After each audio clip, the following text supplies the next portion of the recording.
Wow, this is heavier than I expected. What is this? What? What is this? It's a hole saw.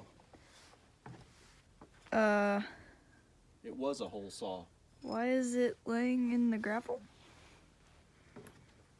Well, because I spent like $60 on it so that I could cut a 6-inch hole through the container for that vent.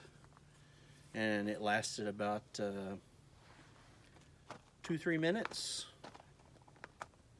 And it ate the teeth right off of it, barely scratched the metal in the container. Yikes. So, yeah. Say, Why didn't you just throw it away? I did. I mean, like in a trash can. I threw it from back there. Here, we'll do a quick review. From Home Depot, this is a Milwaukee 6-inch bimetal, my ass, hole saw. Mm-hmm. Here's my review of it.